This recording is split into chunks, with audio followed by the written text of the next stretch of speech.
খুব সহজেই ঝটপট কোনো ঝামেলা ছাড়াই বানিয়ে নাও কুলের আচার।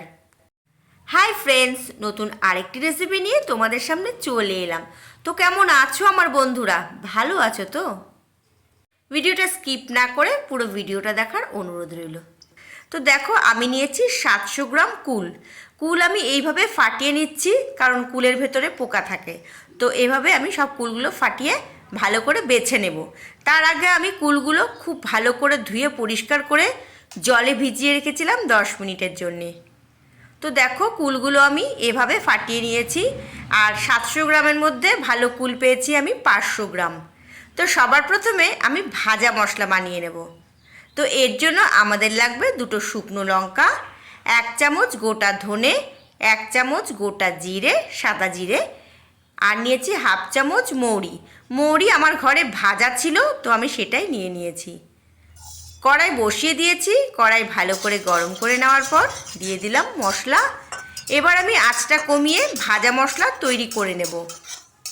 যখন মশলা থেকে সুগন্ধ বেরিয়ে আসবে, ঠান্ডা করে গুঁড়ো করে নিতে হবে। খুব বেশি মিহি করে গুঁড়ো করবে না, একটু গোটা গোটা রাখবে। আর আমাদের লাগবে গুড়। তো আমি নিয়েছি 300 গ্রাম গুড়। গুড় আমি জলে ভিজিয়ে রাখবো। তো দেখো, গুড় আমি জলে ভিজিয়ে রেখেছি। গুড় কিছুক্ষণ ভিজিয়ে রাখলে এমনি গলে যায়।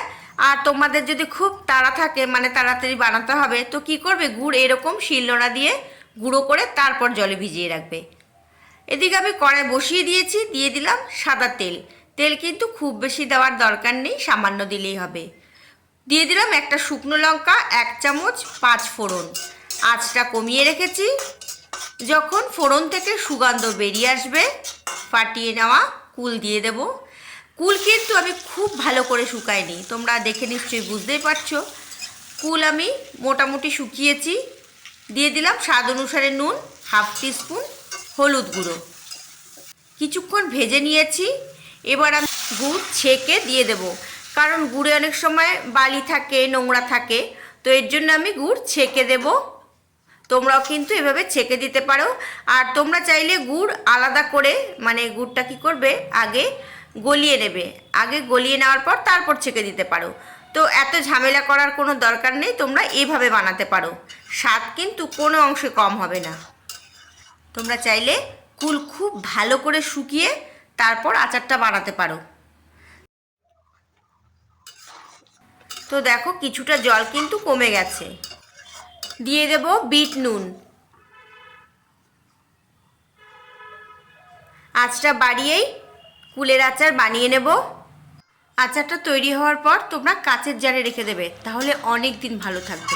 দিয়ে দিলাম 1 চামচ ভাজা মশলা।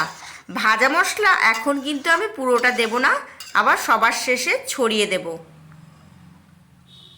বন্ধুরা, তোমরা এই রেসিপিটি যদি ফেসবুক পেজ থেকে দেখে থাকো, তাহলে পেজটিকে অবশ্যই তোমরা ফলো করে রেখো। এরকম ভালো ভালো রেসিপি পেতে আমার চ্যানেলটিকে সাবস্ক্রাইব করতে একদম ভুলো না। তো দেখো, জল কিন্তু অনেকটাই কমে গেছে। আর তোমরা না খুব বেশি ঘন করবে না, একটু পাতলা রাখবে, কারণ ঠান্ডা হয়ে গেলে কিন্তু একদম জমে যাবে। আর একটু বিট নুন লাগবে, তো আমি আর একটু বিট নুন ছড়িয়ে দিয়েছি। এবার আমি ভাজা মশলা দিয়ে দিলাম, পুরোটাই মিশিয়ে নেব।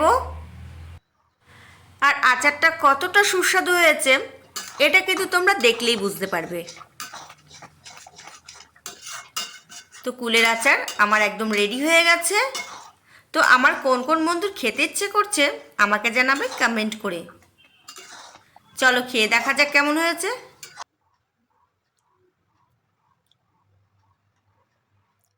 রেসিপিটি ভালো লাগলে লাইক, শেয়ার, সাবস্ক্রাইব করতে একদম ভুলবেন না। ভালো থাকুন, সুস্থ থাকুন। খুব তাড়াতাড়ি আপনাদের সাথে আবার দেখা হচ্ছে।